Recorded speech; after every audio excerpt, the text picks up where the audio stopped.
ఒక్కసారి కొమ్మూరి గోల్డ్ కి కాల్ చేయండి. తాకట్లో ఉన్న మీ బంగారాన్ని విడిపించి మార్కెట్ ప్రైస్ కి వాళ్ళు కొనుక్కుని మిగతా డబ్బులు మీకు ఇచ్చేస్తారు. హలో అండి, అందరికీ నమస్కారం.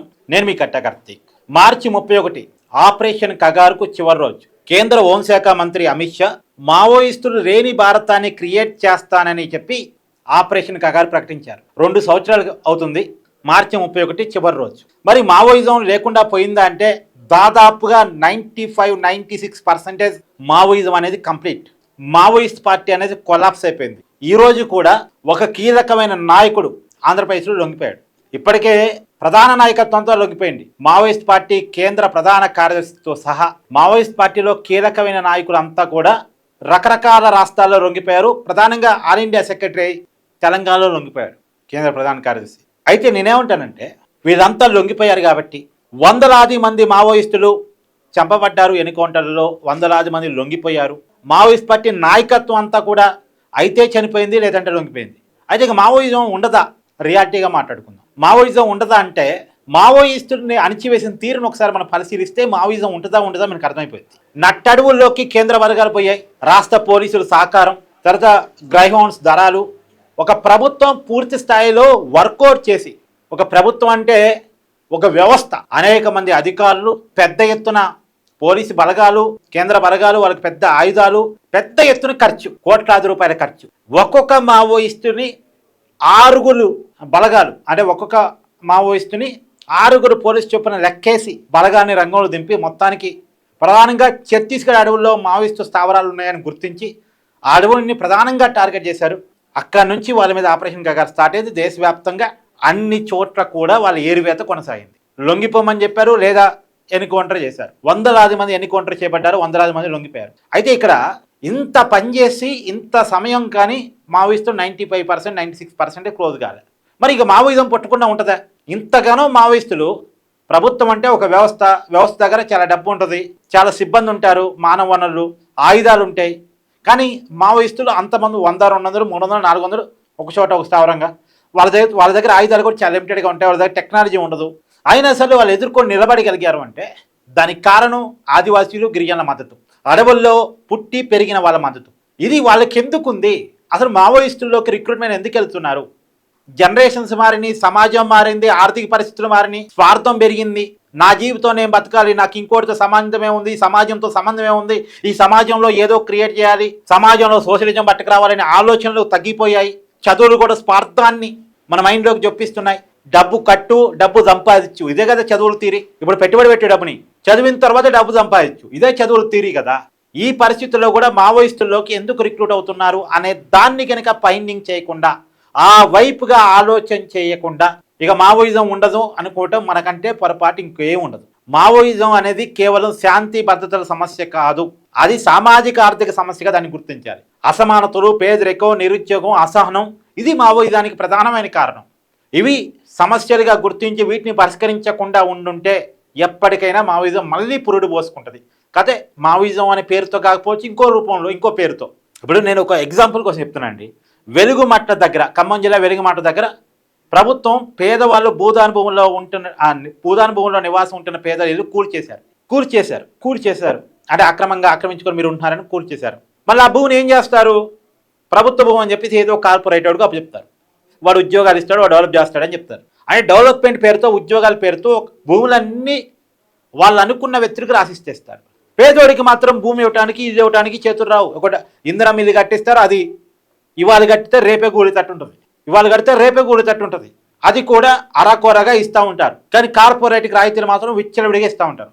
అసలు ప్రభుత్వాలు పనిచేస్తుంది కార్పొరేట్ల కోసమో ప్రజల కోసమో తెలియదు. ఇప్పుడు పేదలిల్లు కూల్చేసి అదే స్థలాన్ని కార్పొరేట్కి ఇచ్చినప్పుడు ఆ నివాసం కూలిన అతను నా భూమి కదా, ఎవడో ఉంటున్నాడు కదా అనేటువంటి ఫీలింగ్ వచ్చినప్పుడు వాడు వ్యవస్థ మీద తిరుగుబాటు చేయడా?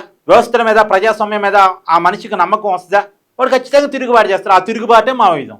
తిరుగుబాటు తొలి పునాది. తర్వాత వాడు సిద్ధాంతం నేర్చుకుంటాడు, రాద్ధాంతాన్ని క్రియేట్ చేస్తాడు, అది వేరే విషయం. కానీ ఫస్ట్ పునాది ఏంటిది? ఈ వ్యవస్థ మీద వచ్చిన కోపం, వ్యవస్థ మీద వచ్చిన అసహనం. ఇప్పుడు మన సనాతన ధర్మం గురించి మాటలు చెప్తున్న పవన్ కళ్యాణ్ గారు కూడా ఒకప్పుడు మావోయిజంలోకి వెళదాం అనుకున్నాడట. ఎందుకు ఆలోచన వచ్చింది? ఈ వ్యవస్థ మీద ఆయనకి ఏదో కోపం వచ్చింది. ఈ వ్యవస్థలో వివక్ష ఉంది ఏంటి, ఈ వ్యవస్థలో అంటరాంతనం ఏంటి, ఈ వ్యవస్థలో పేదరికం ఏంటి, ఈ వ్యవస్థలో నిరుద్యోగం ఏంటి, ఈ సమస్యను పరిష్కరించలేని పాలకులు ఏంటి, అసలు అభివృద్ధి విధానం అంటే ప్రజలకు దూరంగా ఉంటుందా? అదాని అంబానీల కోసమే ప్రభుత్వాలు పనిచేస్తాయని ఆయన కనిపించింది మా వయసులో. ఆ స్థాయి ఉన్న వ్యక్తికి అనిపించింది కదా. మామూలు వ్యక్తికి, సమాజంలో రుగ్మత ఎదుర్కొన్న వ్యక్తికి, కుల వివక్ష ఎదుర్కొన్న వ్యక్తికి, అంటరానితనాన్ని ఎదుర్కొన్న వ్యక్తికి, పేదరికాన్ని ఎదుర్కొంటున్న వ్యక్తికి, ప్రభుత్వాల దాష్టికానికి బలైపోయిన వ్యక్తికి ఎందుకు అనిపించదు? అనిపించకుండా చేయగలగటం పాలకుల లక్షణం. ఇప్పుడు నా ఎదురుగా కెమెరామెన్కి నేను అతనికి జీతం ఇస్తేనో సరిగా చూసుకుంటేనో నా కెమెరా పెడతాడు. లేదు అతను కెమెరామెన్ అనే కారణం చేత రూపాయి ఇవ్వకుండా నేను అతనితో పని చేయించుకుంటున్నాను అనుకో, అతను ఒకరోజు కాదు ఓ రోజు అసహనం వస్తుంది. పైగా అతను నేను మనిషిలాగా చూడలేదనుకో ఏదో రోజు తిరుగుబాటు చేస్తాడు. అదే కెమెరా స్టాండ్ పెట్టుకుని కొట్టడానికి కూడా వస్తాడు. ఒక టైంలో ఎంత గౌరవం ఇస్తాడో ఒక టైంలో అంతగా తిరుగుబాటు చేయడానికి కూడా ఏమాత్రం వెనకాడు అని మీకు అర్థం కావాలని చెప్తున్నాను నేను. ఇప్పుడు ఆ మనిషి నా మీద తిరుగుబాటు చేయకుండా నా మీద ఉన్న గౌరవాన్ని నేను అలాగ ఉంచుకోవాలంటే అతన్ని కనీసం నేను మనిషిలాగా చూడాలి కదా.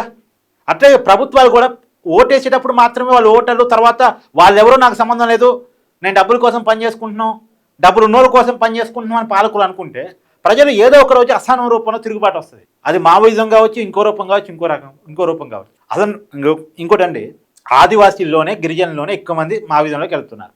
ఎందుకు వెళ్తున్నారు? అక్కడే పుడతారు, అక్కడే పెరుగుతారు, అడవి మీద మాకు అవకాశం ఉంది అనుకుంటారు, ఈ అడవి ఉత్పత్తుల మీద మాకు హక్కు ఉంది అనుకుంటారు.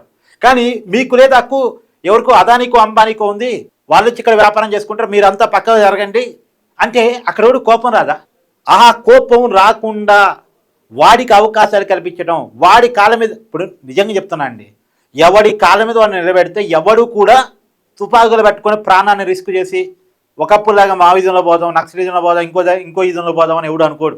ఫస్ట్ వాడికి అవకాశం లేక అసహనం వస్తుంది. అవకాశం లేక వచ్చే అసహనంలో వాడు ఒకటి రాంగ్ ట్రాక్లోనే పోతాడు, రైట్ ట్రాక్లోనే పోతాడు. అంటే రైట్ ట్రాక్ అంటే కొంత పర్లేదు మావిజమో అదో ఇదో, రాంగ్ ట్రాక్ అంటే తీవ్రవాదం వైపు ఇంకోవైపు. అంటే నేను మావిజాన్ని కూడా రైట్ ట్రాక్ అన్ను, కానీ ఏదో ఉన్నంతలో ఇది కనీసం బెటరు.